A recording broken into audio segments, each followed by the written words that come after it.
Hello, everybody. Welcome back to Think Tank Sports. Think Tank Sports, where we think and you listen. Check us out on the socials, Facebook, Twitter, and the IG this time. We've got some stuff out there. We got some polls. We got some cool stuff. And listen to us on Spotify for podcasters or wherever you manage to listen to your podcast. We're out there on a whole bunch of them. Gentlemen, it's finally here. We are finally at the point. Here we are recording Sunday, August 27th. The NFL is hardcore upon us. The playoffs, oh my gosh, the preseason is pretty much done. Now we have this awkward 2-week break before the regular season begins, but NFL season is upon us. We are excited. Of course, to start bringing you serious, hard NFL hardcore. Wow, boy, that's terrible. NFL content. Dave, I got it. NFL content. I'll step in, buddy. Yes, thank you. We do have a Twitter poll out there that already ended, but it was NFL themed. So Jared will introduce Jared from the Pittsburgh sports scene, and he can plug his station and where to find him in a minute. But what do you think of this poll question? Which veteran quarterback with the new team will have the most successful season in 2023? Aaron Rodgers of the Jets, David Carr of the Saints, Jimmy Garoppolo of the Raiders, or your own Baker Mayfield of the Tampa Bay Buccaneers? Which of those four, Jared, do you think are going to are in the best situation and going to succeed at the end of the year? It's out of that list. As much as I think a lot of people would probably not want to hear this, it's probably going to be Aaron Rodgers. If I had to guess, just given the circumstances of what he's dealing with on the particular team. If you look at the other options, Carr in New Orleans, things are not exactly great there weapon-wise in my book. I know a lot of people are looking for people like Michael Thomas to go and resurrect their career. Are we done with that? Yeah, seriously. Right. I mean, that's how I'm feeling too. I'm still seeing him get picked up way too early in fantasy football drafts, and I'm wondering why. Meanwhile, out in Vegas, Garoppolo, I like the fit there. I think that's a good fit for him, but once again, offense may be a little shaky. They got Jacobs signed, which is good. I think that's going to help them. But I think the jury's still out on that offense. So I'm not going to go with him for sure. What was the other one?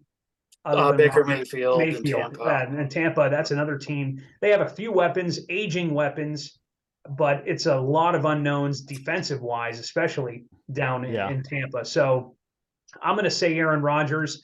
But I'm along. A lot of people are saying, I think the hype is a little much right now in the offseason, paper champions, if you will. That AFC East is going to be pretty tough to win. So for Aaron, I think he's in a good spot with good weapons, but that's a different story about how the whole division is going to play out, because I think it's a pretty tough one. I agree. So let's get right into your Pittsburgh Steelers, Jared. A lot of hype. I'm seeing them picked as the, quiet team that's going to, start strong. When you look at their schedule, not exactly murderer's row to begin. No. Of course, the division's always tough. But where do they stand overall as an organization? Is the quarterback position settled with Pickett? I guess, just give us an overview at this point of where they are. Well, as a lifelong, Steeler follower and I guess you could say fan, although the fandom's kind of given up once you start working and having to cover the team from time to time. I was actually supposed to be there today, but they ended up canceling practice, so I didn't get to go over today. Was there yesterday. I'll be there tomorrow. But anyway, you really couldn't have asked for a better offseason. Kevin Colbert, the general manager, retired, and Omar Khan was named his successor. And Khan had been in the front office as an assistant GM before taking over the main job. And he brought in a Pittsburgh native, but a guy who had success with the Philadelphia Eagles, and Andy Weidel, as his assistant general manager. And those two really, really solidified depth in a lot of key positions in the offseason. Started in free agency, came through, and I thought really hit a home run with the draft. I'm very excited about the picks that he brought in there. And the team has gelled into, I mean, you saw it in the preseason games, but through training camp, things are looking good, looking much better than they were at this point last year, which is huge. And we can go and break it down position by position. Quarterback wise, Mike, to answer your question, Kenny Pickett is the guy. There was no doubt about it. It probably should have been like that to begin last year, but I think they went a little bit conservative approach to it just to make sure that he wasn't going to get tossed into the fire too quickly, which I was okay with. Would I have been all right if they named Kenny Pickett the week 1 starter last year? Yeah, probably, but you probably would have ended up with the same sort of scenario. There was going to be growing pains in the first 8 games, and they ended up gelling and coming together in the final 8 to put them in what was almost playoff contention. I mean, they one more win and they would have been in the playoffs. Not that that team was worthy of being in the postseason. No. I don't think they were. This year, it's a different story. On top of the quarterback position being solidified, it looks like you have a solid run game for the first time and more than one option. Najee Harris is Najee Harris. We know what he's all about. We know that he can produce. We know that he can be a number 1 guy, but you don't want to run the wheels off of him like they did 2 years ago in his rookie season. Right. So they bring in Jaylen Warren last year as an undrafted free agent.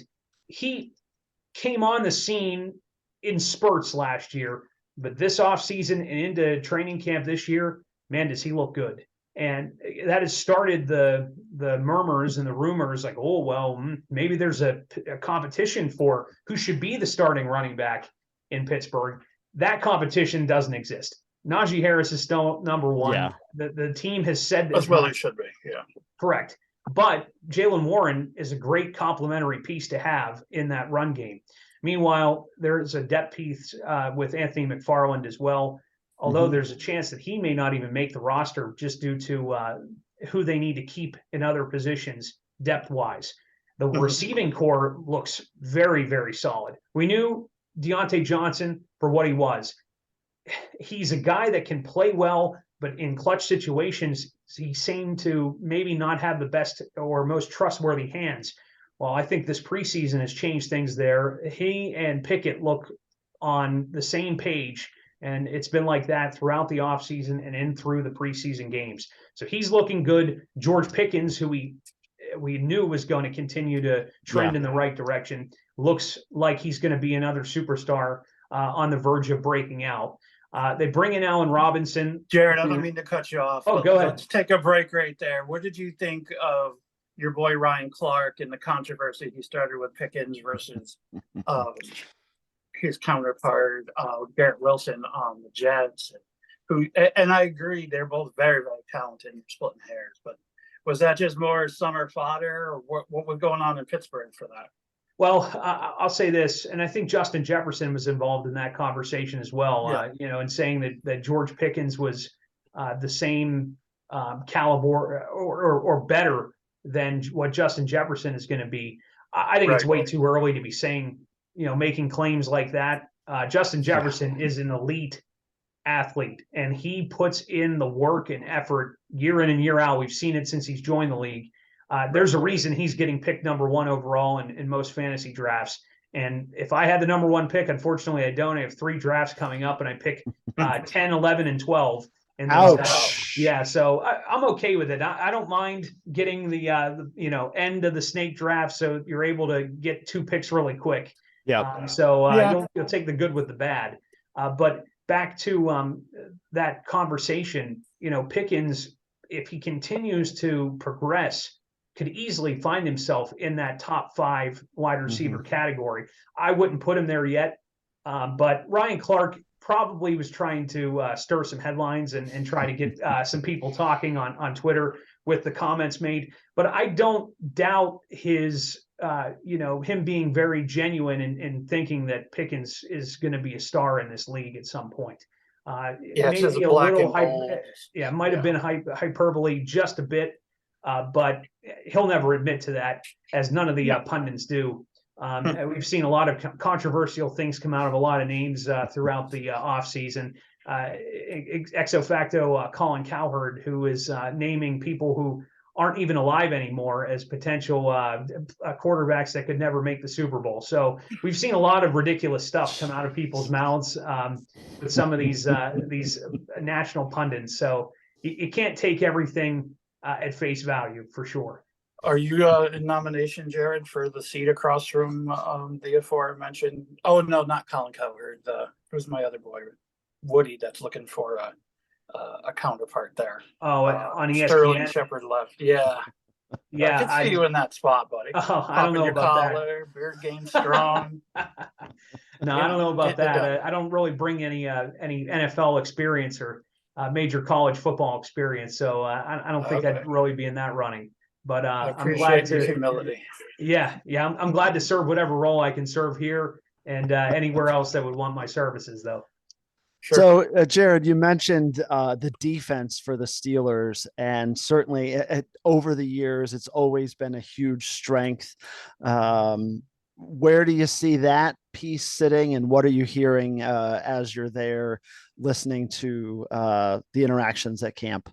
Yeah, well, it's interesting you bring that up because after losing Ryan Shazier to the career-ending injury against Cincinnati in that game late in December, I think it's almost 5 years ago, which is crazy to think.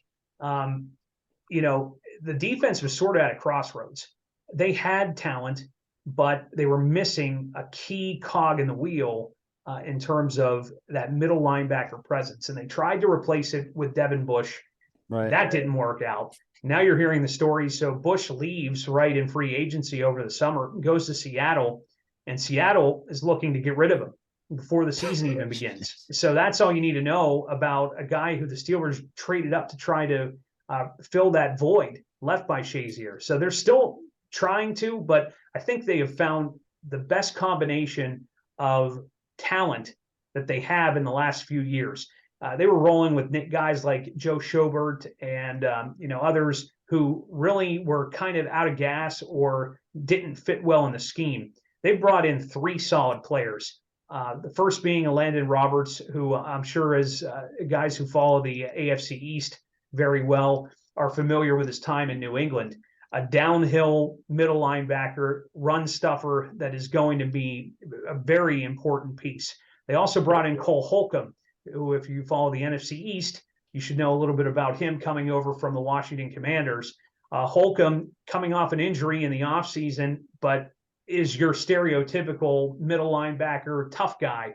And then they added Quan Alexander, another AFC East veteran he played in New York. Had a couple of very bad injuries during his time, not only in New York, but elsewhere as well. But man, does he look like he is sharp. And they brought him in the first week of training camp. So he wasn't even there through the offseason. But those 3 guys at middle linebacker are going to rotate the entire season. And if they stay healthy, could be the best middle linebacking that they've seen in 5 years, which makes me excited. The defensive line looks solid. Cam Hayward leads that bunch. They still have he's healthy. No issue with him. The health issue on the defensive line is Larry Ogunjobi, who did not take one snap, wasn't suited up, and really didn't practice much throughout all of training camp because he's been dealing with a foot issue. So that is a question mark. They have a lot of young guys at that position. They drafted Keanu Benton out of Wisconsin, defensive tackle. They also have Isaiah Loudermilk, who is another Wisconsin grad. And then they still had Montravius Adams and a couple of other depth pieces there. So the defensive line looks stout. Your outside linebackers also look, you had TJ Watt. You knew what you had in him, all-pro player, defensive player of the year recently. But you also had Alex Highsmith, who they signed a contract extension in the offseason. A lot of people said, man, is he really worth $14 million a year, or whatever the heck they gave him? The answer is yes, because when the 2 of them are playing, Watt is almost unstoppable. And then he also complements anything that Highsmith can do. But in the meantime, they also go and bring in Marcus Golden, who is another veteran presence, on the edge. But even better is they may have found a great steal in the draft in Nick Herbig, who is another Wisconsin guy that they took in the middle to late rounds, and he looks like a monster on the edge. So he's probably going to end up vying for rotational time at edge with Watt and Highsmith. He's probably the third guy coming into that in that position. And 1 through 4, that might be the best depth of any position on the team. Now, the secondary, a little bit shaky. Your safeties are pretty solid with Minkah Fitzpatrick being one. Yep. They're going to probably roll by committee with Keanu Neal and a couple of other players on the other safety. But the corner is going to be the biggest question. They brought in Patrick Peterson, who obviously is aging. A former guy who was one of the best in the league when he was at his prime. Right. So he's a questionable piece. They also drafted Joey Porter's son, Joey Porter Jr. out of Penn State, who they have very high hopes for. But, he's a little short, isn't he? He's tall. He's definitely tall, but he's a stick. There's not much. There's not much. He's don't get me wrong. He's muscular, but right. He's not probably adds correct. He's not as thick as his dad. There's no doubt about that. But they're excited for what he's going to bring. He just needs experience. He needs the seasoning at the NFL level. And then after those two, the depth at corner is really probably going to be the biggest concern. And this is once again a defense that was, highly paid. I mean, this is one of the most expensive defenses in the league that kind of disappointed last year, and they really need to put their money where their mouth is this year. But I think they're in a better spot depth wise to do just that. So the defense in my book is probably going to be in a much better spot than what we saw in 2022. Well, that was a very thorough and very appreciated run through the Steelers roster, and we're going to get into our tier maker that we've done for baseball here and rank these AFC teams in certain tiers. And I'm excited to see. I won't ask you what you think their record's going to be. I'm excited to see where you put them. So maybe, Dave, if we can engineer this like we're a professional podcast and do the Steelers last. How's that sound? Yeah, sure. I mean, I'm producing on the fly here. So yeah, I mean, we can do that. So what we're trying to figure out here, what we're going to do, not try to figure out, folks, is we've been doing some tier maker stuff with baseball. And so for our AFC preview here, we've got a tier maker that we're going to do with 5 categories for the teams, right? So Super Bowl favorites, playoff contenders, playoff pretenders, surprise run, if there's a team out there we think there's going to be a surprise run, and then better try next year. And I think we know some teams that are going to be in that group. So we're going to go through this and group these teams how we see it, and then we'll put that out for your reactions. One quick thing, Dave, the surprise run, we can each only pick one. So we can't have 97 teams in the surprise run, okay? Yes. You remember last year, my famous Tennessee Titans, Malik Willis, and dude, it set up perfectly. They had a potential late playoff run, and Tannehill was hurt, and here comes my boy from Liberty. Now, alas, he did not perform as the Liberty Flame graduates expect. Yeah, he flamed out. Dad jokes about yes, that's true. Oh, but yes. So only one team, please. When you go for your surprise team. So, Dave, I'll start the nominations off if you're ready. Jared, you're ready. Probably the easiest one, the defending world champion Kansas City Chiefs, Patrick Mahomes in the prime of his Hall of Fame career, teetering on, will he be one of the best ever? Andy Reid continues to get the respect and love of his players. Seems to the off-field distraction with his son and all that stuff seems to be not a distraction anymore, or at least not brought up. Moving on at the offensive coordinator position would be interesting for sure. Where will you gentlemen like to put the Kansas City Chiefs in one of our tiers? Dave, we'll start with you since I cut you off in the beginning. No, that's okay. I'm going to put them in the better try next year category. Yeah, No, right. no. Just kidding. That's where we'd love to see the Chiefs, particularly for those of us Bills fans. No, the Chiefs are right there. I mean, Super Bowl favorites all the way around. There's no doubt there. They have all the pieces together. Everybody's healthy. Everything looks great for them. Vegas Insider has them at the over under of 11.5, which is tops tops in the AFC. Yeah, for me, I'm in agreement, Mike. Kansas City, definitely in the Super Bowl favorite category. That seems a low, 11.5. They start their schedule: Lions, Jaguars, Bears, Jets, Vikings, Broncos. It's not exactly, going to challenge them as long as they're engaged. So I'm surprised 11.5. That seems low to me. Isaiah Pacheco continues to just be a stud for them. Catch the ball out of the backfield. Edwards-Helaire back and healthy. Travis Kelce, best tight end in the history of football, or at least in the conversation. So, Jared, where would you slot the Kansas City Chiefs? Do they have enough defense? I guess it comes down to, right? Yeah, especially if Chris Jones decides to hold out Yes. the first 8 weeks of the season, like he is threatening to do via social media, which we saw here in Pittsburgh firsthand with Le'Veon Bell. Be sure to heed those warnings and the threats online, because they can very well come to fruition, and then your whole season can be derailed because of it. Right. I'm still holding this as a Super Bowl contending team. It's going to be a little bit interesting, though, this year. They lost Tyreek Hill last year. They lose Juju Smith-Schuster this offseason. Receiver-wise, obviously, Kelce is what he is. Easily one of the best pass catchers in the league right now. And you mentioned it, Mike, will go down as one of the greatest tight ends of all time. There's no doubt about that. But after that, what are you looking at weapon-wise? Kadarius Toney came in from the Giants. He's been injured and hasn't been proven as a guy that's going to be mature and a bad attitude. Right. He's not going to be a guy. But Andy Reid will be relied on. Second. Yeah. I don't have any doubt that Andy Reid has complete control over his program and his organization.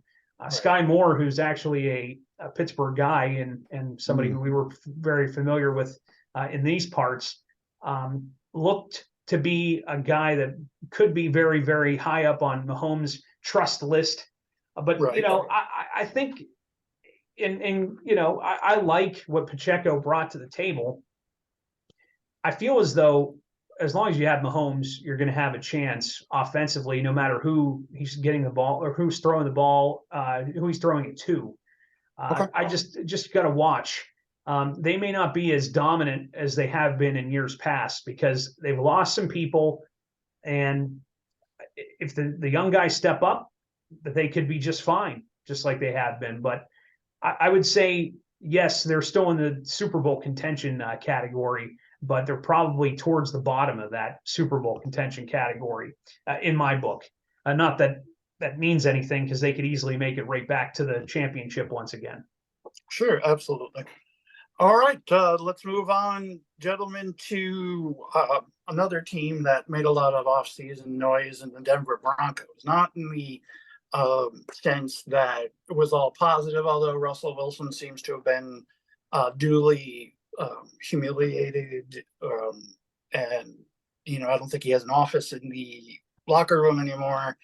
Sean Payton came out and trashed your boy Hackett, Nathaniel Hackett. Yep. Yeah, your Syracuse buddy, double dip, and Jared. Yep. But there's a lot of talent on this team, so I'm interested to see, David, where you have the Denver Broncos for the 2023 season.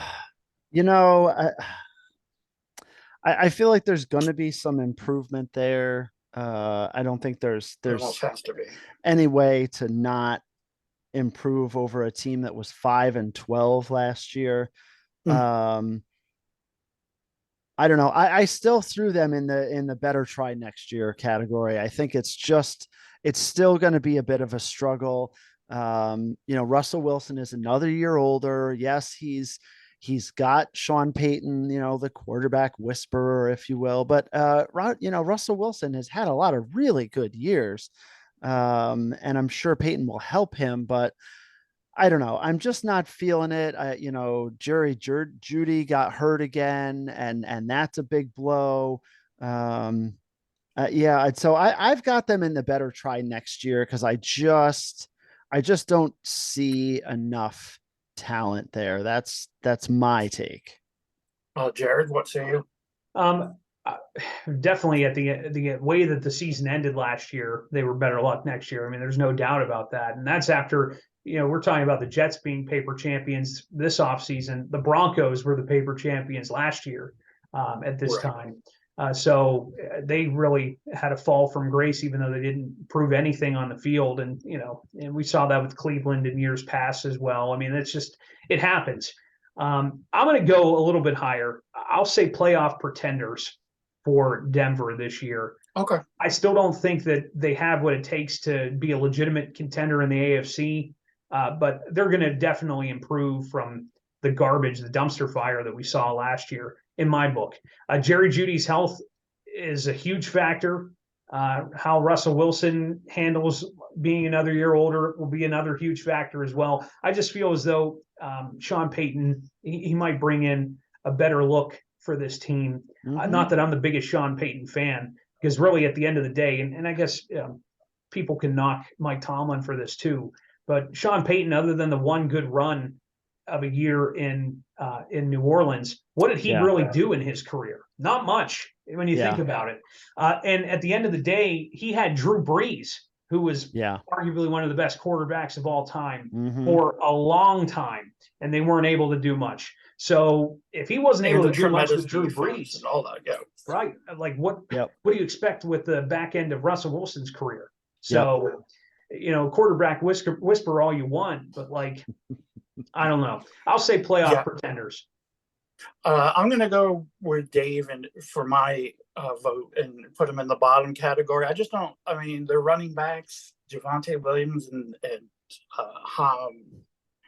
they signed Mims. Oh, and Mims is the rookie wide receiver. Who I'm excited for. Mims but we'll see. Okay. Yeah, I'm excited to see what he's going to do. But still has a lot to prove.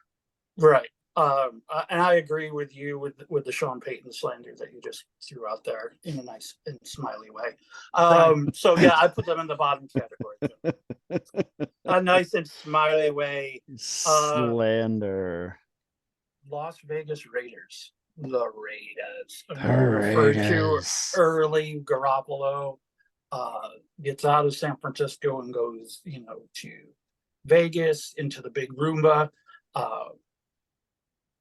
The coach, is he for real? I mean, I never saw it, but he is obviously a great coordinator. We saw last year in New England did without him was terrible. I'm forgetting his name. Can someone remind me? Eric Bieniemy?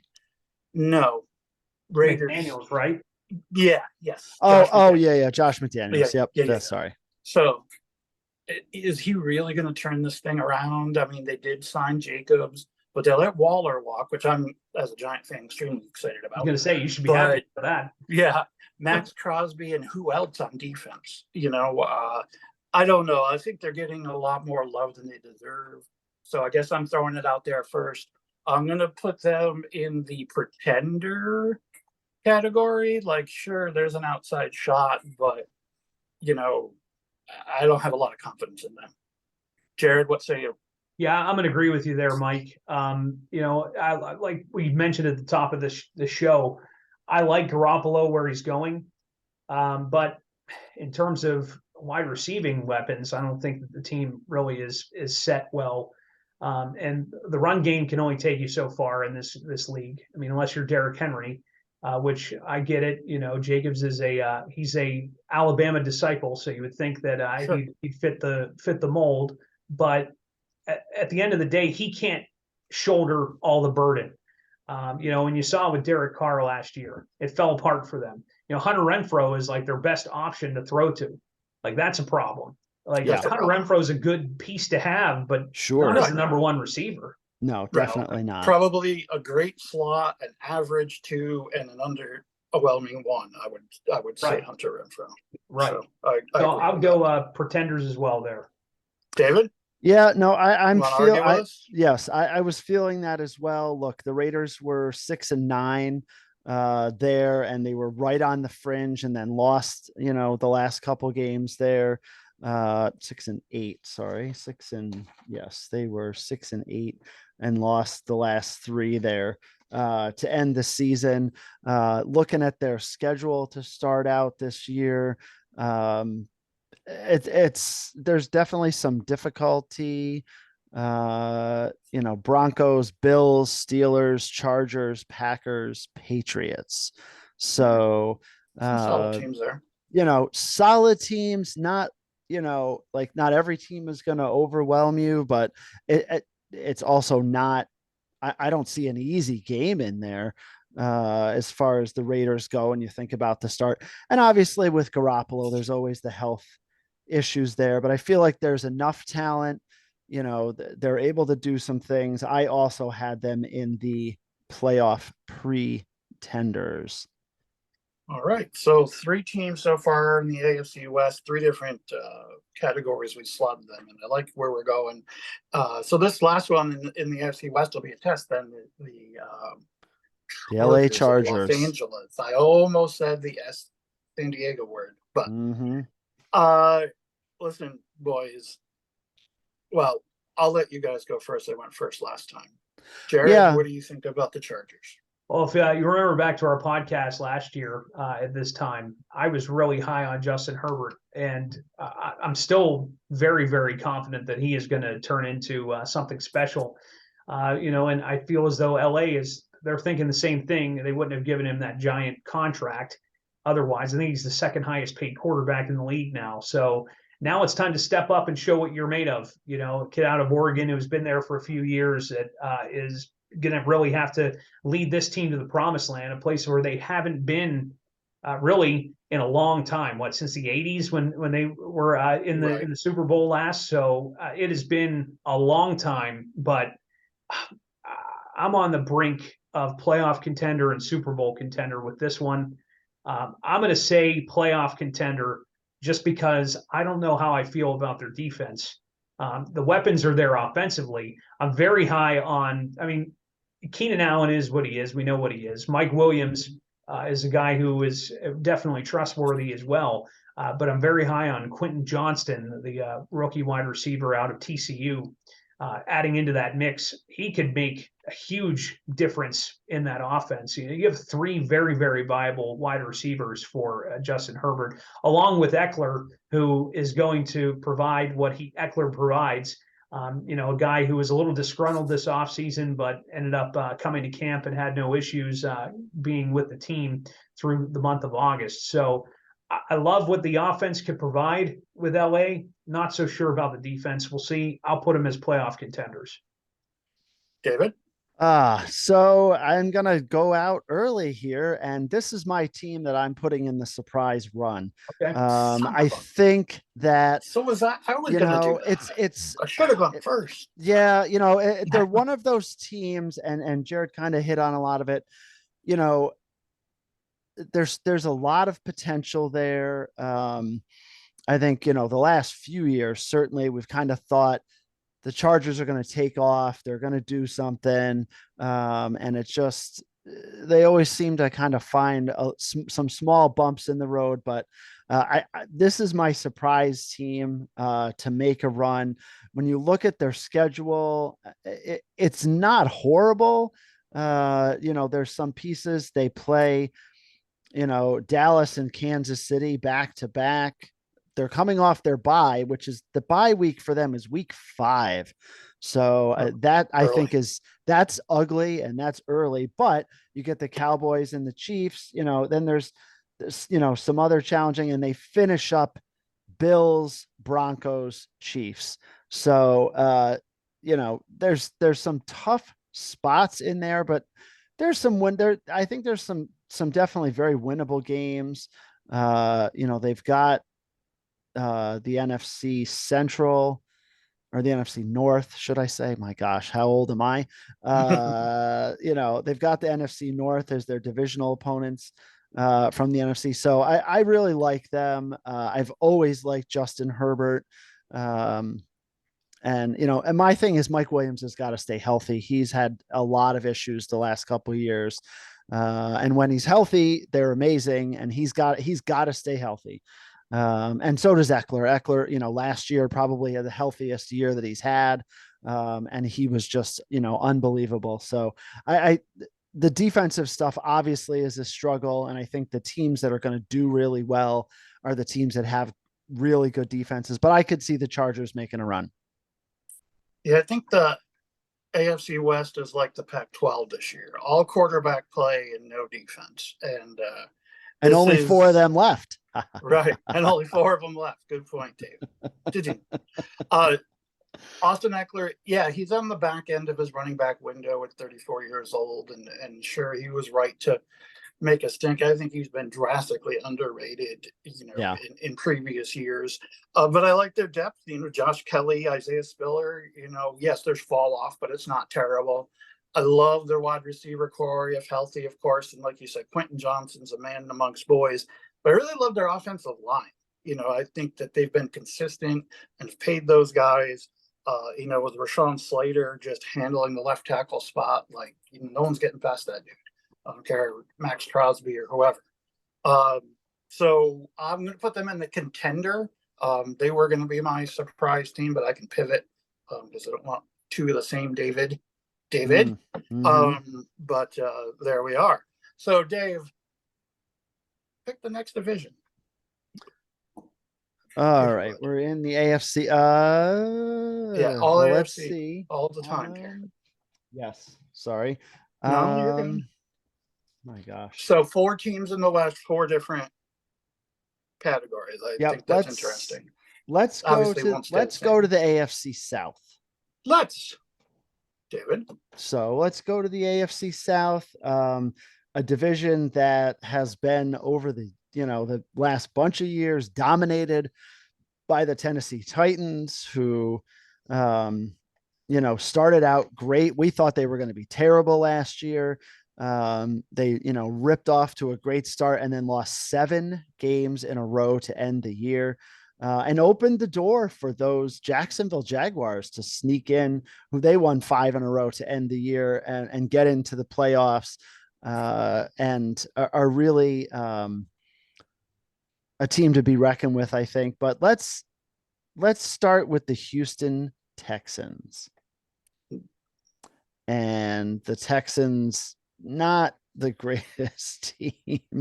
Certainly, a lot of not great things going on with them the last few years. You have obviously the Deshaun Watson nonsense that goes on. 3-13-1 last year. Really a team I think that is going to continue to struggle. I have them in my better try next year category. Are they going to improve from 3 wins? Probably, but it might be 4, it might be 5. I don't see much more from the Houston Texans. Jared, what do you think? You're nodding your head for those of you watching us on YouTube. Totally in agreement. Better luck next year for the Texans. You could say that with pretty dominating confidence, I think. In terms of quarterback play, Stroud may turn into something good, but what's around him? Because that matters. It matters a lot, and it's still a young team that they're trying to. If you really go back, Houston has been reeling since Bill O'Brien was there. And Bill O'Brien, the coach, wasn't the issue. Bill O'Brien, the GM, just absolutely destroyed that team. And they really haven't recovered since. So because of that, and they were you guys mentioned it, the Deshaun Watson stuff really didn't help any matters. So I'm going to go better luck next year for Houston, and it may be better luck next few years because it might be some tough sledding continuing here in the AFC South. Yeah, I had nothing to add. D'Amico Ryans, I feel bad because I like him as a player. It Oh seems like yeah. a good dude, but I'm afraid he's going to be the scapegoat next season when they try the next coach. But until Try the next coach. Well, Nice. until ownership wants to invest some real money and real resources in developing players, this is Yep. just what they're going to be, and really, that's too bad because there's very few of these franchises that are allowed to exist. So to see one wasted hurts my heart. But yeah, Really? right in the bottom. Take them Yep. right in the bottom, Dave. Okay. Like you do. Another team I think that's, intriguing, but might still be struggling a bit. The Indianapolis Colts, 4-12-1 last year. That's another team in that division that lost their last 7 games. There is hope there, though. They drafted Anthony Richardson. They've named him the starter. Say what you want. He's another one of these in the mold of he's able to move around a bit. He's got a decent arm. But what does he have around him? I think is another struggle as far as the Colts go. And where did I throw? I threw them also in my better try next year category. They're definitely in a full on rebuild there in Indianapolis. Jared? Yeah, I'm going to agree with you there. Better luck next year for the Colts.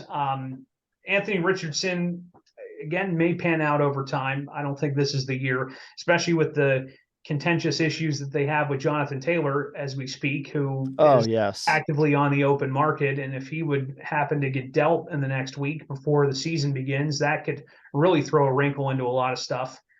So that's an issue. The Colts have a soft spot in my heart, though. And Dave, you might know that Zaire Franklin has been one of the mainstays in the defense over the last couple of years for Indianapolis. But even more so, you get the Syracuse connection there. But Rodney Thomas, who was a defensive back out of Harvard, Yale, wrong Ivy League school. Yale, don't want to disrespect him. He's a guy that's actually local here as well. He actually played football and basketball with my brother.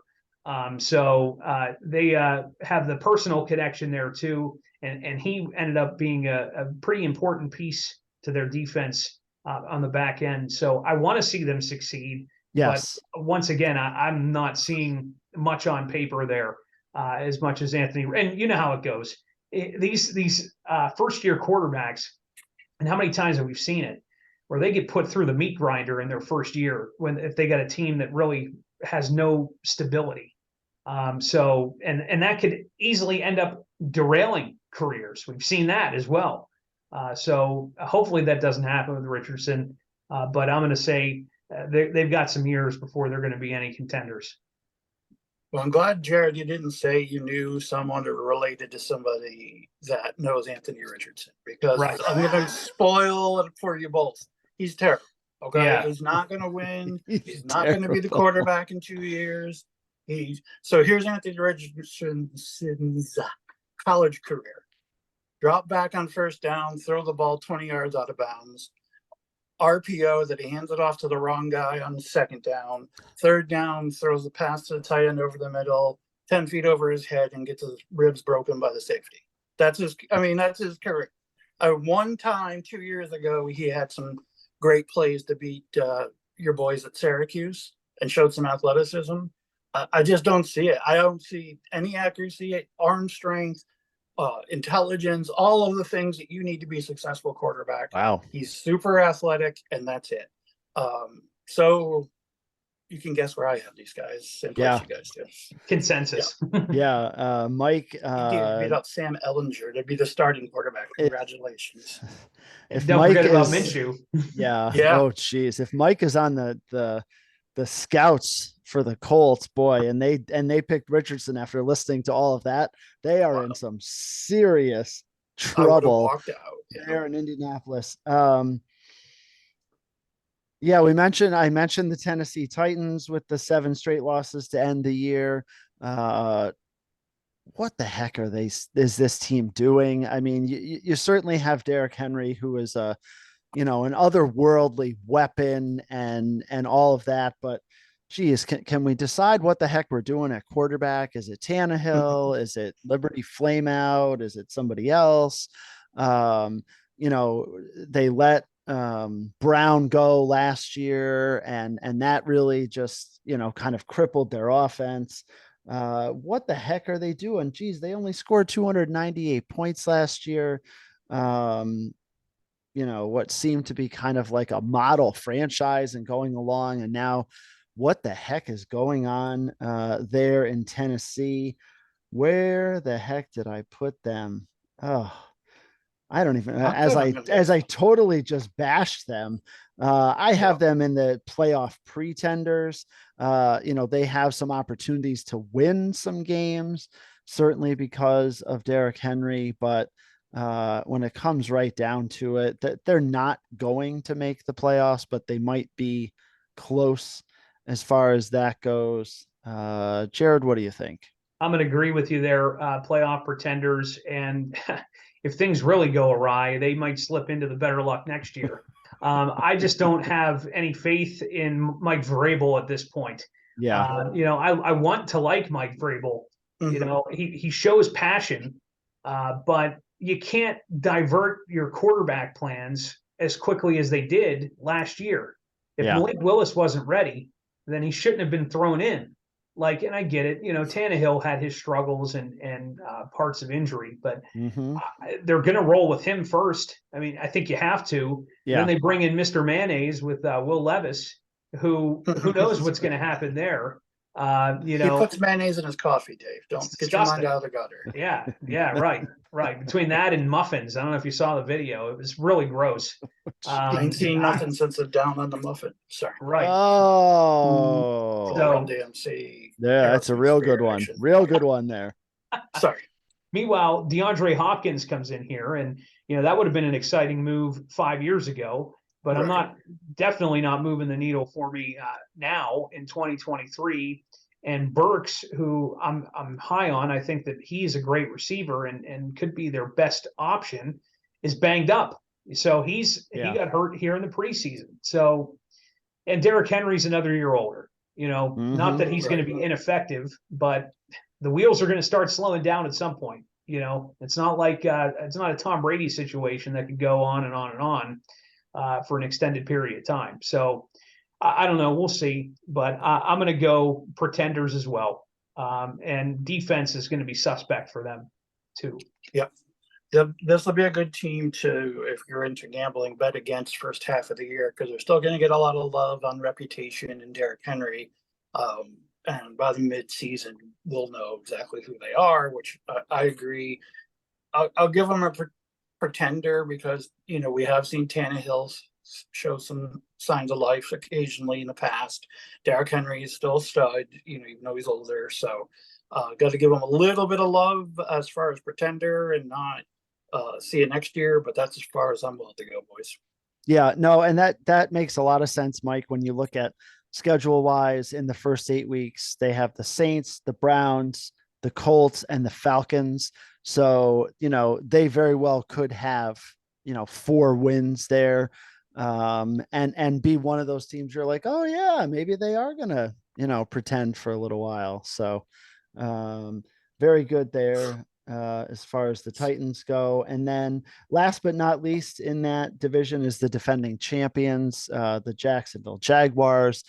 Trevor Lawrence, another year older and wiser. Travis Etienne off of a decent year. You got, Zay Jones, the former Bills product, who he and Trevor Lawrence really seem to have some connection there late in the season and in the playoffs. This is a team that, and the defense, obviously, I think is maybe a little bit better than people think. I have the Jacksonville Jaguars in the playoff contenders list as far as that goes. I just think they're an up and coming team, and there's going to be some pressure on them this year, obviously, and they're going to need to adapt to that and adjust to not sneaking up on people anymore. But that's a team that I think is right there and is going to be a playoff contender, particularly in this division where you've got three teams that we just talked about that are not very good. Jared, what do you think? Oh, I'm going to echo some of what you said. And I don't want to be, I don't want to take Mike's pick. Hopefully this isn't your surprise team, because that's the surprise team for me. I'm sorry, Mike. And if you'd like to take it, I wouldn't gladly give another. Go ahead. I have Sophie's choice now, and when we get there, Dave in particular will understand who I'm going to go. So, my thing with Jacksonville is you really have to be excited about what you saw heading into that playoff matchup. They really gelled. And there's a couple of names offensively that Dave didn't mention. Christian Kirk being one. Oh, yes. Oh, yeah. Mike loves coming him. over there. Right. Yeah. Yeah. So he's paid handsomely to go over there, and people are thinking, what are they doing? Why did they give him that much money? But he showed that he has connections with Lawrence, no problem there. And then, right. Mike, I'm sure you're very familiar with Evan Ingram's services. And he is a sneaky, solid tight end. And I think those complement Lawrence and what he's doing. So because of that, I'm going to look for Jacksonville to be the surprise run. And I always try to pick some dark horses in terms of, throwing a little bit of money on somebody that might have a chance of squeaking into the Super Bowl. And I'll tell you, one of those teams for me this year is Jacksonville. I have a bet on them to win the Super Bowl, which sure a lot of people wouldn't think is going to happen, but I just feel as though I love the way the team was moving direction-wise at the end of last year, and if they can build on it, they can be a force to be reckoned with here in this AFC. Their schedule, when you look at it, it is not challenging considering they finished first in their division. Division so brutal. Yeah, the first 6 weeks they have the Colts twice, the Texans and the Falcons. Those are four. Now the other two are Kansas City and Buffalo, but then Saints, Steelers, the bye. They do have the 49ers, but Titans, obviously the Texans again, the Browns, the Buccaneers, the Panthers, and the Titans. There is a lot of winnable games on that schedule for this team. So I'm totally in support of your selection there, Jared. My fear with this team, offensively, didn't mention also Calvin Ridley coming back. Oh, yes. That's going to be a huge X factor, Yeah. Defensively, that obviously will be the key. Will they be able to step up when it counts? And that soft schedule actually doesn't, I think, help them. I'd rather see them challenged a little with a young defense. Can Trayvon Walker get some pass rush? And, what can they cover? So we'll see. But also off the field, or not off the field, on the sideline, I have an adult running the organization, Doug Peterson. Even though it's rumored that he likes the upside down pineapple swinger scene, but we won't go there. Family show. Doug Peterson, Mr. Visor, knows how to coach some football. So he also knows how to make a great pina colada, but different story for a different day. That's a different. So I like these as contenders as well, the Jaguars. And yes, they were, when I said I can pivot to a second team, that was the first one that came to mind. So when we get to the Central here, boys, the feces is going to hit the rotary oscillator, or the shit's going to hit the fan, however you want to say it. However you want to say it. So, Mike, we talked about waiting and doing the AFC North last with a focus on the Steelers. So I guess. Oh, I said Central again. Huh? After you did. But anyway. Oh, we both did. But so I guess we're going AFC East, Mike. So what do you? Well, we got to start with, the propaganda show that is Hard Knocks and Aaron Rodgers' personal recruiting film for whatever starlet's next in his crosshairs, the New York Football Jets. not only have they improved drastically at quarterback, but their skill positions. I mean, their running back room is just ridiculous and probably too heavy for, there's only one football to go around. Too heavy as far as talent. I think this team on defense is as solid as I've seen a Jet team and really an AFC East team since Championship Patriots, Dave. I hate to say that because your team's in there. So I have to put them solidly in contender. I do think Rodgers is obviously being overhyped, but if he can live up to 90% of it, which he's proven he can, they're going to have a real chance to go fairly deep in the playoffs. Not ready to call him a Super Bowl contender for sure, Super Bowl, but definitely a playoff contender. Yep. No, I'm with you. I think what's challenging for the Jets, their schedule early on. They have an early bye in week 6. Here's the first 6 games. They open up obviously with the Bills, then they play the Cowboys, Patriots, Chiefs, Broncos, and Eagles in their first 6 games. So we're going to know right away at that bye week, what are the New York Jets, and then they come out of the bye and play the Giants. So we're going to know right away what is the impact of Aaron Rodgers. Their defense is top notch, Mike. I completely agree with you. It's going to keep them in a lot of games, potentially until Aaron Rodgers gets some rhythm with all the offensive players there with the Jets. It's a very talented team. And I think there's a lot of reasons to, jump on the bandwagon here, but let's be honest, this is still the New York Jets.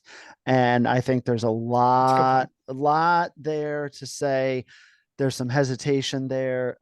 I also had them in the playoff contenders, and that's because of Aaron Rodgers, quite honestly. He's going to make that offense better. He's going to make some plays that Zach Wilson was not able to make last year. And that's going to be the difference in some of these games, no doubt. Jared, you're nodding your head. So what do you think? Yeah, totally in agreement with you two. Playoff contenders for me. Rodgers really sets them in that category because they probably would be pretenders otherwise. If Zach Wilson was leading this charge, I don't think that this team would have half the success that Aaron Rodgers is going to bring. But to what the both of you have been saying, all it's going to take is a few bad weeks, and this team could find themselves in a pretty bad situation. I don't know if it's going to happen. Right, exactly. I don't know if it's going to happen, but the connection between Rodgers and Garrett Wilson should be electric at the end of the day. Garrett Wilson looks like, we were talking Pickens earlier with the Steelers. Garrett Wilson looks like he could be another top 5 receiver in the coming years. Especially if he has a guy like Rodgers throwing to him. And if anybody's tuned into the propaganda show, as you mentioned, Mike, Rodgers only throws to players that he trusts. And I don't think he wants to throw to Randall Cobb, even though Cobb is there in New York. And he advocated for Cobb, too. Yes, he wanted him there. They also have Mecole Hardman there, which is a little interesting. And if I'm not mistaken, is Valdez-Scantling there, too? I think there was another that I've seen him. It doesn't mean he's not. I forget if it's him or Lazard. No, you know what? It's Lazard. Right. MVS is still with Kansas City. Lazard is the one that left Kansas City and went to New York. So that wide receiver room looks pretty crowded. We're talking about a crowded running back room, which I agree with you. Breece Hall at the end of the day should be the guy. Coming off of unfortunately the ACL injury through his rookie season. But Dalvin Cook in the fold, that's going to take a share of touches away. And I hope it doesn't mess any chemistry up for their sake, but it might. Because you also still had Michael Carter, who is a solid player. And then Izzy Abanikanda, who is a Pitt guy. He came over from the Panthers, and I was really hoping that he was going to be able to fall in the mid rounds to stay here in Pittsburgh. But he ends up going to New York, which is his home. He's a Brooklyn guy. If you watch the Hard Knocks series, you've seen that spotlighted. He was injured in one of the preseason games, but that that running back room's loaded, as you guys mentioned. And then the defense, there's nothing to be said. The defense is going to be one of the best defenses in the league, in my opinion. So there's a lot of talent, too much talent to not be up in that conversation. So playoff contenders for me. Yep. I'm very interested where you guys are going to go here. Here it comes. England Patriot. Dun, dun, dun, dun. Here comes Bill Belichick and,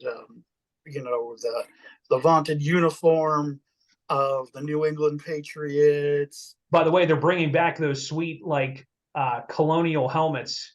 Nice. The Patriot, like snapping with the guy football. on the side. Oh, with Pat the Patriot on him? Yes, which is easily one of the best uniforms ever in my book. Not that I've not been a Patriot fan, but there's something about that uniform, the white helmet with the red jersey. Oh, yes, it's just fantastic. Yep. No, I agree. I'm not a huge Patriots fan, obviously, but that is definitely one of the better jerseys in the league. Boy,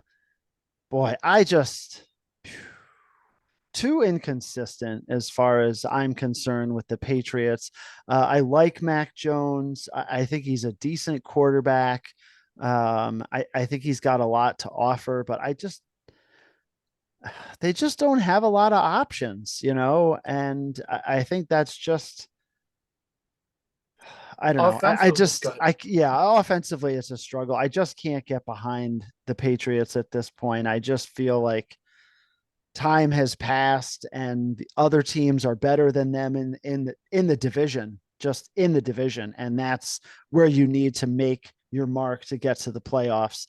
And I just don't think the Patriots have enough as far as that goes. I do have them in the playoff pretenders because I still think they have some talent and they can win some games, but not enough to make the playoffs. And their schedule, my gosh. I mean, they open up with the Eagles, the Dolphins, the Jets, the Cowboys, the first 4 weeks. I mean, let's be honest, the Patriots could be 0-4 after that. And at 0-4, it's, and they haven't been, they still would have 2 games with the Bills, the Giants, the Chiefs. That's just not, they're just not talented enough to overcome that as far as I'm concerned. Jared? I'm going to go a step lower. I think New England's in the better luck next year category. And it's for those reasons you mentioned, Dave, on top of, you forgot a team that I think a lot of people are maybe forgetting about in Miami, who we'll get to here. If Tua is going to be healthy, I don't think that Miami is any joke either. No, so not at I think all. It's very, very plausible that you're going to see New England finish in the basement of this division. And it could be by a wide margin, especially if they struggle offensively. I think the defense will keep them competitive to a point. But I'm going to go better luck next year for New England because I look at the weapons. You're thinking Ramondre Stevenson, who I like, is a great running back. You bring a very, from what reports have said, out of shape Ezekiel Elliott into the fold. I don't know what that's going to really do to help. Maybe shoulder some of the load, but I don't think it's going to really help too much. And then receiver-wise, they bring in Juju Smith-Schuster, who proved to be a pretty reliable target in Kansas City, but that's with Mahomes, not Mac Jones. There's a pretty big step down quarterback between those two teams. After that, you got an aging tight end. You didn't mention Bailey Zappi. Oh, well, it could be Bailey Zappi's team. I was going to say Zappi in I'm not opposed to it. He looks better than Mac Jones, but I don't think that Belichick's going to go that direction. I think they're still going to start with Mac. I'm with you, Jared. To break the tie, better luck next year. I think Belichick, the GM, was not going to go to the Hall of Fame. Belichick, the coach, absolutely, obviously. We always questioned his drafting because we had Tom Brady and some other obviously very key defensive players to win all those championships. But now 4th year with the cupboard, not great. You go back to last year, they drafted that lineman early, and it's like, and then his grade was mediocre at best through the whole season. Of course, he can improve, and they do have some studs on defense, and it's going to be a New England game every time. Defense is going to be tough. They're going to run the ball. You're going to leave there bruised, but you're going to leave there with a win. So I agree. Get to the bottom with you, Billy Belichick. Let's go right there to the Miami Dolphins. Last we saw Tua, he was sipping applesauce from a straw. His fingers were making gang signs. No, he came back from that. It was an obviously terrible injury. Making light of it now because, he is fine. By the way, how many years of eligibility does his brother have left at Maryland? Like 19? Dude's been there forever. Yeah, this has got to be it, right? But anyway, tremendous amount of weapons. For me, for Miami, it comes down to, do you trust the coach? And I don't know that I do. He's interesting. He's fun. He's definitely different. But I don't know they have that hard-nosed toughness, playoff football, get it done against all odds with that leadership. So I'm going to call them a playoff pretender, which I know is not popular amongst most people, but that's where I'm going. Jared, what say you? Yeah, I can see that. And I'm really on the brink of pretender and contender. Just the way I feel, I'm going to go and slip them into the category of just a step higher. I'm going to say contender because I feel as though out of the teams in this division, I feel as though Miami could easily make a run for the top of it with Buffalo. So, and again, all depends on Tua's health. Also, all depends on how their defense is going to hold. Because people were very high on the Miami defense going into last season, and they kind of disappointed in a lot of different ways the last couple of years. So they got wore out. Yeah, we'll see how that all plays out. But I'm going to go a step higher. I'll say playoff contenders for the Dolphins. Yeah, so that's where I had them as well. I agree with Jared. Fourth worst in points allowed in the AFC last year at 399. Definitely the defense was a disappointment. But I think what does Vegas Insider have, buddy? Oh yeah, let me look at that. So Vegas Insider for the Dolphins, 9.5. Okay. So that's putting them in that 10-7, which is going to be, that's going to be playoff. In the AFC, I don't know if that's enough. Yeah. That's my. But that puts them in a contenders spot, right? If they're 10-7, they're going to be contending. Whether they actually make it or not is another thing, but they will be contending. I think that's the case here. Obviously, Tua's health is a huge, huge piece. Is he going to be able to stay healthy? Are they going to be able to protect him? And I think it comes back to what Mike said as far as the coaching goes. What's the play calling going to look like? And are they going to put him in spots where he is, more vulnerable, or are they going to try to protect him a little more? There's definitely some spots when he's out there with the opportunity to get dinged up. They have a tough schedule too. They have to play the Eagles. They have to play the Chiefs. All the AFC East teams are playing the NFC East teams this year. So for both divisions, I think that's really, really challenging. I was talking to somebody the other day who was saying that there's some natural Eastern rivalries that I think enhance those games beyond what somebody on the West Coast might think. There's going to be some real intensity in those matchups, so I think that makes it challenging. But I agree. I have them as playoff contenders. So we'll go to the last team in the East, but by way of disclosure or disclaimer, Dave and I and Steve Gross are going to record separately a Bills, Giants, and Jets podcast, each getting about 10 minutes or so for our teams. So Dave and I are not going to break down probably our opinion, but we'll certainly give our opinion. So we'll lean on Jared to be the deciding factor here. Dave, I love you, care about you. The Bills are playoff contenders. I do not put them up with the Kansas City Chiefs. I'll explain why at another time. Okay. David? We'll go to you first since Jared's going to be the voice of reason. There is, in my mind, there's no way that they're any place else other than Super Bowl favorites. They're just too talented. There's just they're just too good. And, these other teams in the division have got to step up and, and beat them consistently. The Bills won the division by 4 games last year. So, that's pretty substantial. So the other teams in the division, I think that's the piece right there that's going to put the Bills in Super Bowl contention. And I don't see them sitting any other place. We'll obviously get into that a bit more. It's killing me not to argue with you. Yep. Well, you'll have an opportunity to argue with me later. But Jared, be the voice of reason. Well, yeah, voice of reason. That's a good way to put it. I'll break the tie and I'll say Super Bowl contenders, but there are some qualifying. I knew I liked you for some reason, Jared. Syracuse qualifying factors with it, for sure. I feel as though they've taken a bit of a step back defensively. You lose Edmonds in the middle, and don't get me wrong, Matt Milano is one of the best linebackers in the league. Yep. I'm very much a fan of what he does.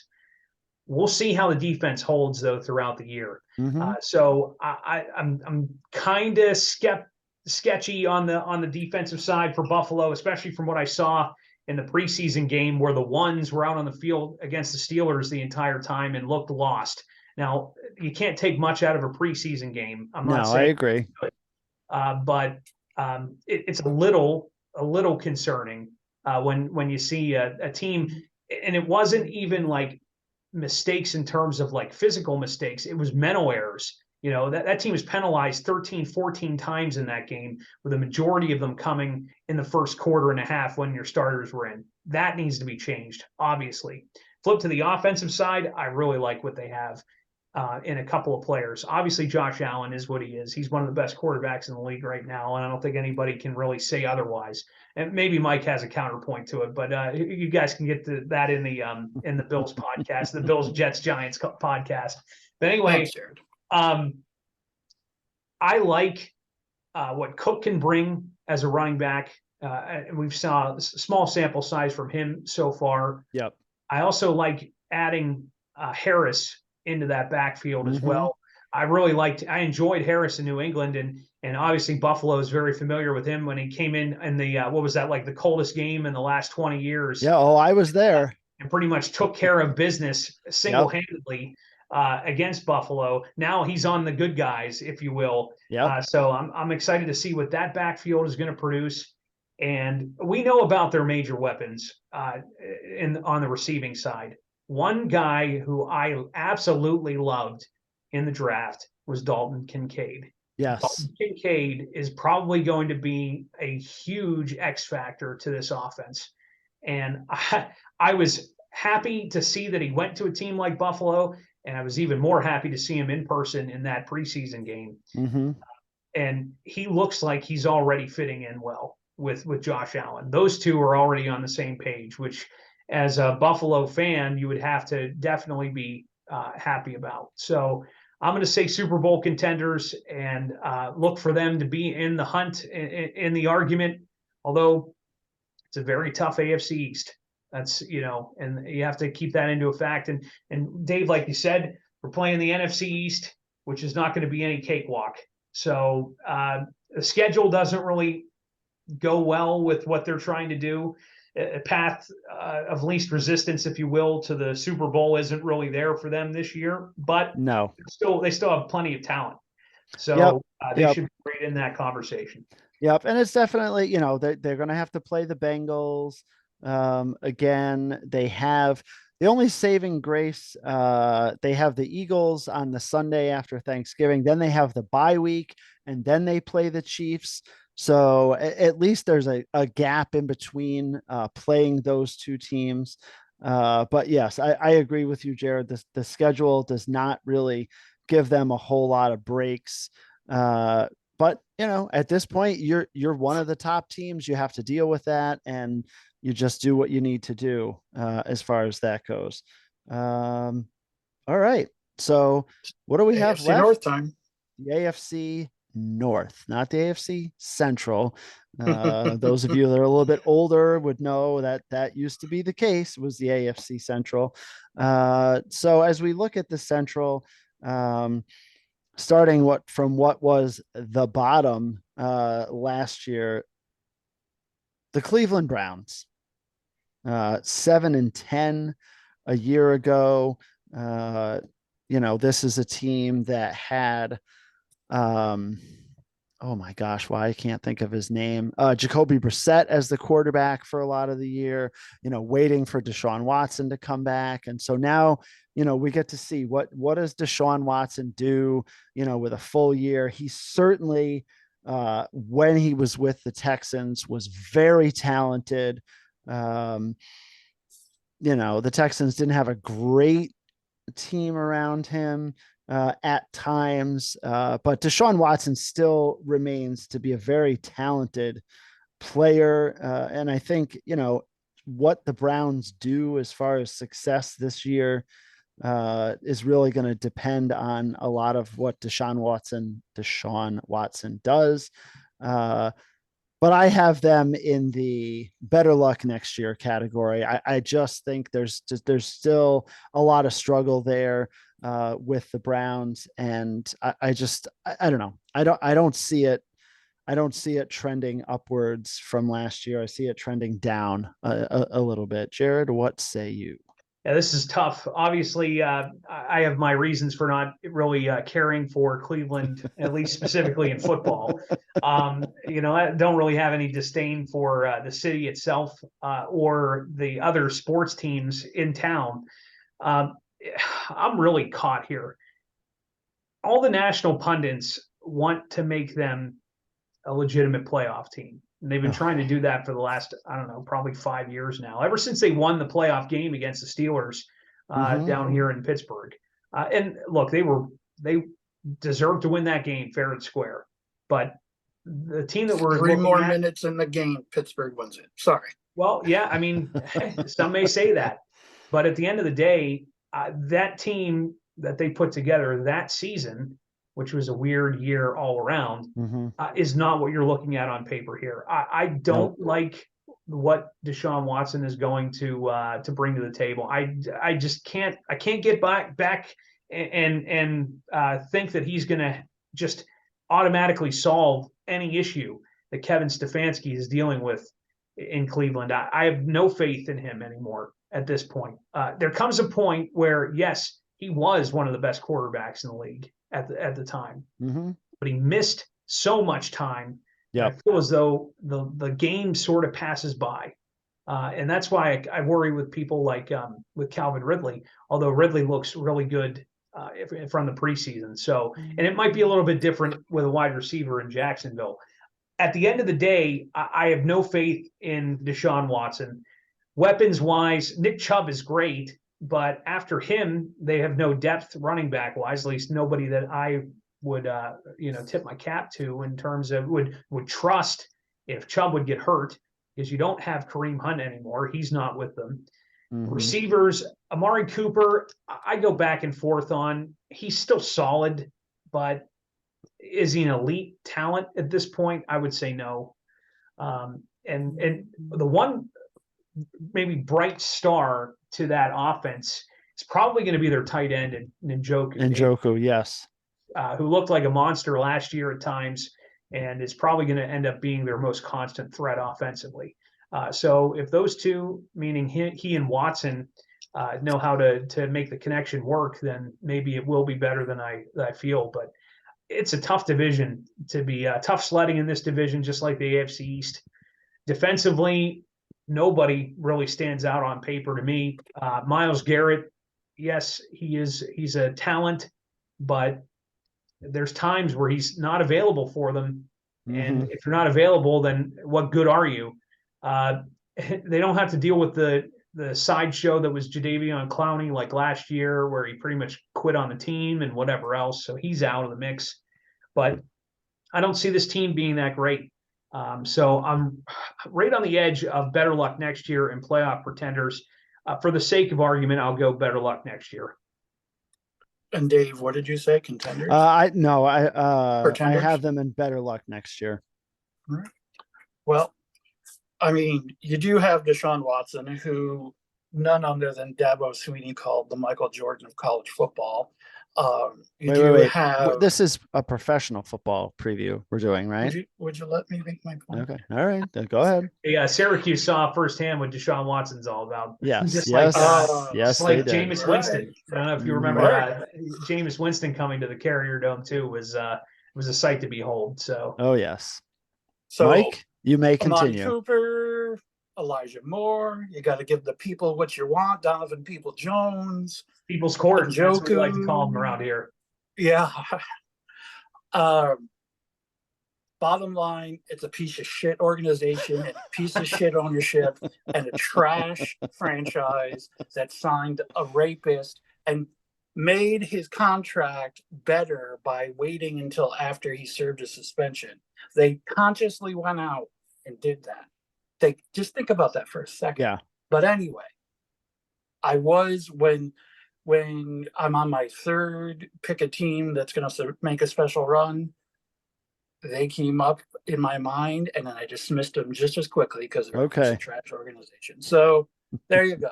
I'll say it for you, Jared. I'll say it for you, Dave. Piece of shit organization.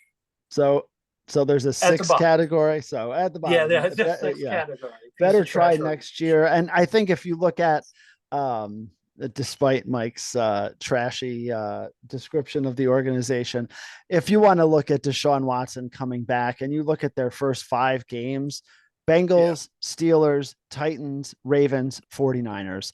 I mean, arguably some of the top defenses in the league. He's going to struggle. The Browns could be 0-5 after their first 5 games. So yeah, the Cleveland might already be on the clock for a get out of here for me as far as that goes. Very, very bad. Jared, your Pittsburgh Steelers. And sure, we certainly talked about them quite a bit. They're able to win their last 4 last year to keep Mike Tomlin's streak of never having a losing season together. Whoop-de-doo. Yeah. I mean, and we talked, and they were so bad at some points last year.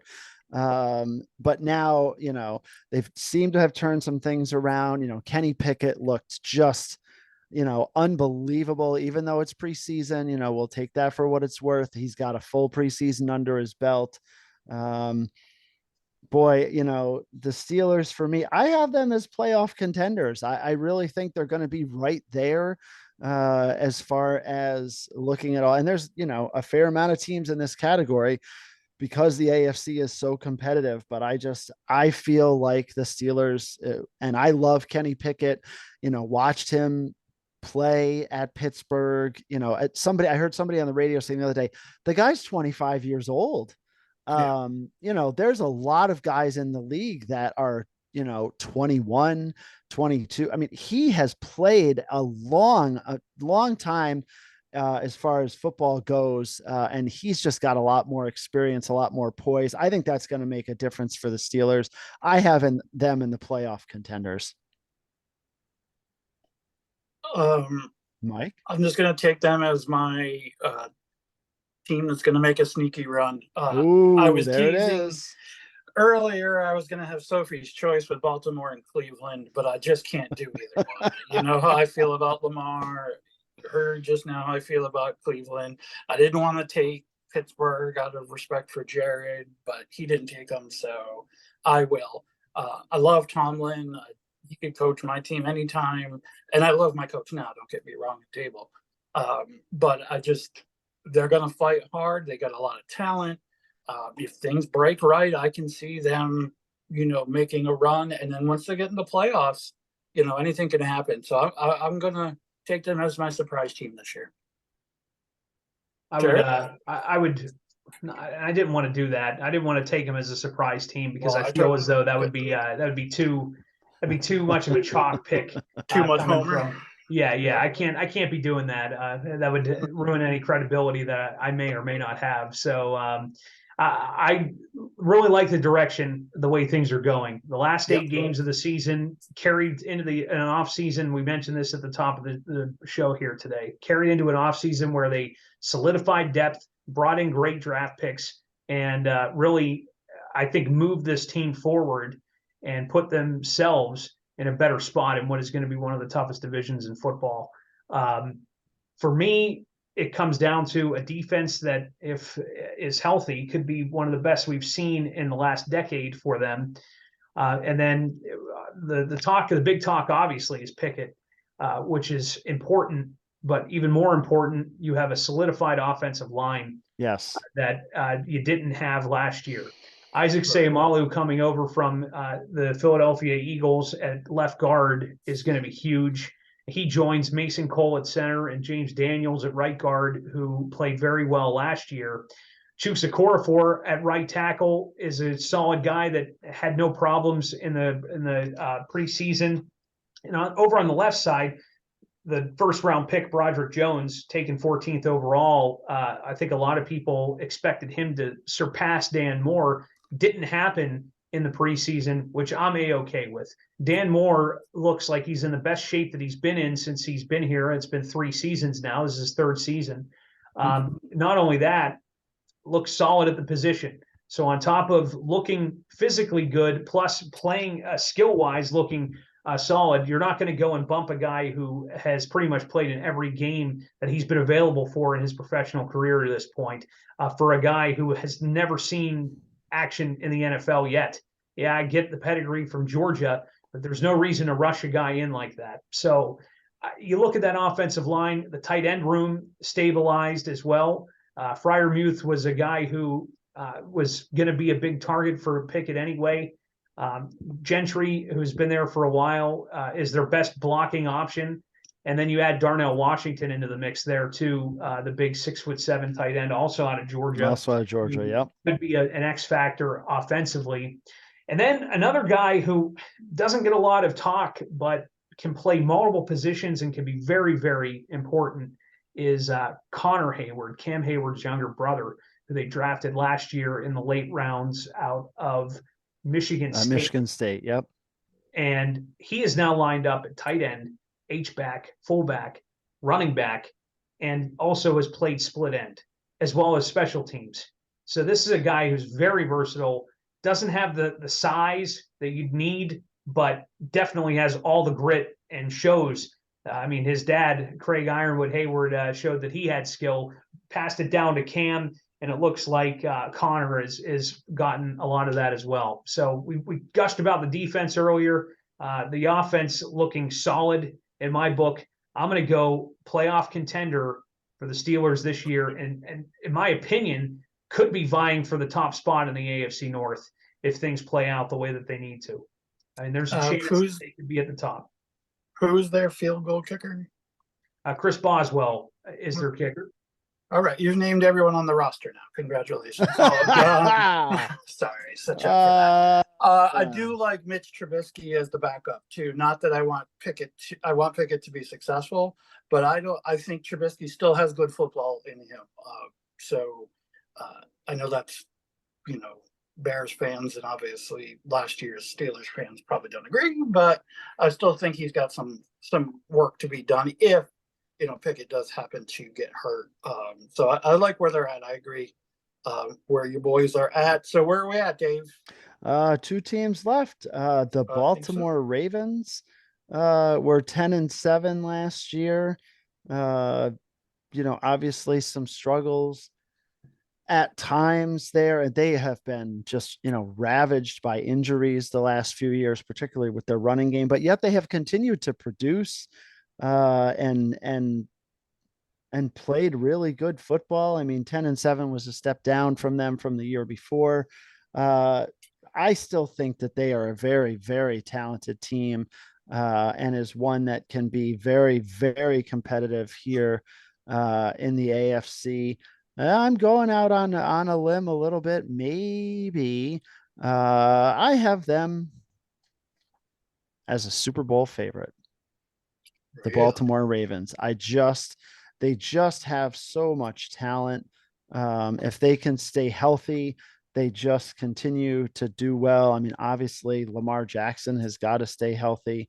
Running backs, if you have Gus Edwards and J.K. Dobbins, if they can stay healthy, they're great. I think a question is, what is Odell Beckham Jr. going to do for their wide receivers? Is he going to help bring them along? Is he going to be a big difference maker at age 30? And obviously you have Mark Andrews, the tight end there. Offensively, I just feel like this is a very talented team. So I have them in my Super Bowl favorites category. Might be a little bit out there, but that's where I see the Baltimore Ravens. Well, you got to take a chance in these kind of discussions, and you certainly took one there, buddy. Actually, I'll put them in as contenders, but it's rinse and repeat to me. 10-7. Oh, shocking. They're going to play tough. They're going to, if only Lamar can make that one pass, if only the receivers can step up, if only, and Lamar got paid. I'm not going to question his motivation. The guy's a professional athlete. He's certainly motivated. But I don't know. They're going to have to do something they have not proven to me in the last 5 years they can do yet, and that's take the next step. Yeah, Vegas Insider, Mike, has them the over under at 8.5. So they're trending, in the direction that more towards what you're saying than more towards what I'm saying. So that probably means I'm wrong, but hey, that's Jared, okay. break the tie or go off the board, and we'll have to put it up to a fan poll. Yeah, well, I don't know if I can go and definitely put it off the board because I feel as though they're dangerous when they need to be dangerous. I'll go playoff contenders with you, Mike. But I think that's fair. I think it's suspect, though. And for these reasons, Odell Beckham, I don't know if he has much left, number one. We'll see. And I know that people probably, especially that may tune into this podcast, don't want to hear that, but it's I don't know. The dude recovers quickly, but how many times can you do it? Exactly. Right. There's only so many injuries you can come back from and so many teams that you can jump to find success. Lamar Jackson's health really is the balance of this entire season for them. And last year they probably would have been better off if he didn't miss down the stretch how many games. It seemed like the last 2 months of the season he didn't play. So and when he did, it was last second. And exactly. He was still hurt. But. Right. So I don't think that he'll have the same issues health-wise that he did last year. Their receiving room got a little bit better with the drafting of Zay Flowers out of Boston College, an ACC guy who I'm sure you guys are familiar with, as well as Miles Boykin. I really do like or not Miles Boykin, Rashad Bateman, excuse me. Boykin with the Steelers Bateman. now. Yep. Rashad Bateman, who was a little banged up at the end of the season last year, but probably is going to be a pretty important weapon for them. And then Mark Andrews behind Kelsey is probably one of the best tight ends in the league still. So offensively, I think they still have things together. Defensively, we'll see. Marlon Humphrey hurt in the preseason, and he's a pretty big piece of the puzzle in their secondary. They had to go and bring in a free agent guy to try to fill in his role. I think their defense takes a step back. This is a team. Now, I will say this. They do have, who's the edge who was with Chicago before? Roquan Smith. Yes, who is a beast. Don't get me wrong. He's legit. Roquan Smith is probably the best guy defensively that I could think of off the top of my head with them. Other than that, though, I think the defense for Patrick Queen is Patrick nice. Queen is another one. Yes. Yeah. Right. But after they that, got Rock Ya-Sin. I mean, how can you go wrong with Rock Ya-Sin? Sure. Wow. Sure. So I'm going to say playoff contender, but look for them to, like you said, muddle around probably where they were last year record-wise. I don't think anything different is going to change. They're definitely not taking another step up in my book. Quickly, which is the better Harbaugh brother as a head coach? Who would you rather have lead a professional program? I mean, I think you still got to go with John, right? Yeah, I would agree. As consistent as his brother's been, yeah. I mean, and Jim made it to a Super Bowl here. Right. but loses to his brother, of course. So he has the edge, I guess, professionally. Also, I don't know. Jim is he's erratic. He was erratic in the professional level and the collegiate level. I'm not some not lean really a big years in fan. Michigan, Yeah, for sure. not For really sure. a big fan of Jimmy Harbaugh for all intents and purposes. Dave, the Cincinnati Bengals are Super Bowl contenders. I don't know what else. I don't think yeah, there's any there's question. not much to say about it, right? You know, As long as Burrow's calf, I know it was hurt early, and they said everything I know is fine. Yeah, that's the only caveat. Just continued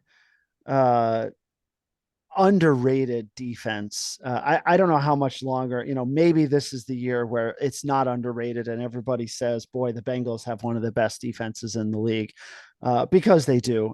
They're just so talented, so well coached. They play so well together as a unit. To me, at times, like, their defense is almost as scary as their offense is. And that's really saying something. That Hendrickson kid, I mean, he's been as good as any defensive player the last few years. So I really think the Bengals, as much as it pains me because of recent events, but I think they are without a doubt right there as a Super Bowl favorite. Jared? Solidifying their offensive line with the acquisition of Trent Williams, which is huge. Especially for Burrow's health. We're talking about his health and how it could be shaken a little bit because of that injury. I also have heard, and I don't know how true, but I've heard that the injury was sort of played off a little bit more, that it was a little more serious than they like to try to go and say, at least to the public. So could that play a factor, especially early on for Cincinnati? Maybe, but I think either way, they've got some weapons on that team. Another big factor is Joe Mixon. Can his ass stay out of trouble? Because if Mixon is being effective, then that team has a whole nother element to them. Obviously, Jamar Chase is one of the best to play right now. But if Mixon's on that mix, no pun intended, that offense can be pretty potent. So you do have to watch out for that. And defensively, I think they're going to be strong. So I don't know how you can't put them in the Super Bowl conversation, but health is going to play a huge factor, as it does for a lot of teams. Yeah, with everybody. Dave, I don't know if you're in a position to kind of recap our tiers for us. In the meantime, while you're tallying all of those, we would appreciate if you check us out on all social media platforms. Please like and subscribe on YouTube. That's more of our main focus in the past few months. We certainly will always be on Twitter or X or whatever Elon wants to call it tomorrow. And old people on Facebook still follow us. I'm trying to be more interactive on the Insta, but I really struggling with that. So any help you guys as our fans, our tens of fans want to give us, we would appreciate that. Dave? Yes, I've been keeping track. So I figured you're studious like that. Yeah. So Super Bowl favorites, Kansas City, Buffalo, Cincinnati, playoff contenders, the Chargers, the Jaguars, the Jets, the Dolphins, the Steelers, and the Ravens. Playoff pretenders, the Raiders and the Titans. And then I'm going to skip. I'll go to better try next year. The Broncos, the Texans, the Colts, the Patriots, and the Browns. And then surprise run. I have the Chargers. Jared has the Jaguars, and Mike has the Steelers. So lots of good stuff there. Where do we have the Dolphins? Playoff contender? Playoff contenders, yes. Okay. Yes. So the only two pretenders are the Raiders and the Titans. The Raiders and the Titans. Okay. That is correct. All right. Jared, how do you feel about that grouping? I don't know. I think it's a pretty solid depiction of what we're going to see. There could be one or two teams that go between the pretenders and better luck next year, depending on circumstantial issues. But I would say it's pretty fair, at least from what I can depict. Yep. Sounds great. So we're going to get this out. We will be doing the same thing along the way with the NFC. And so we'll get this tier maker out so you all can comment on it and let us know if we're crazy or if we're spot on as far as that goes. But we have really enjoyed, and certainly, Jared, you are beyond knowledgeable as far as the NFL goes. You follow it, you're covering it. We appreciate all of your contributions as always. Your insights into this. Insights into the Steelers. Yeah. Are you working on anything specific? Is there anything you want to throw out there for our tens of fans to? Not right now. I've been covering the Steelers on and off for the last few weeks here. Been got up to camp about once a week. And then I'm going to be at Steelers practice for sure once a week as the season rolls on. So if you ever need me along the, what's that? Gave up on Pirates coverage early. Huh? Oh yeah. We go over there, but it's just to eat. We go over there for the media spread and sausage race. Abruptly take off afterwards at this point. So unfortunately, we can't be talking about the guys across the river here. Our station is right across the river from PNC Park, which is convenient for when you need to go over for dinner. That's about it right now. So, hey, we're Yankee fans, so we're starving here, basically. You're feeling the pain, yes. Except it's. I guess, and I hate to say this, but teams like the Yankees and the Mets, they make the Pirates look a little bit better by the payroll situation, which I don't like. Don't get me wrong, I don't like to say that, but I would give Pirates ownership, Pirates management, a reason not to go out and splash. Although, if you want to contend, you still got to pay. It's as simple as that. Yep. Not to turn this into a baseball podcast. It's a simple. Yep. No, but we appreciate the Pittsburgh commentary. So folks, we hope you have enjoyed our AFC preview here for the NFL. We've had a great time talking about all these teams and all of the great storylines, players, and things to come, schedules, matchups, and everything else. But keep us all over the socials and check us out and comment, let us know what you think about this. And again, we'll have the NFC preview. We're also doing our New York State of Mind podcast with the Jets, the Giants, and of course, my Buffalo Bills, who are Super Bowl favorites, Michael, as far as that is concerned. We will have that coming your way as well. But continue to interact with us here at Think Tank Sports, where we think and you listen as we strive for 5. Have a good night, everybody.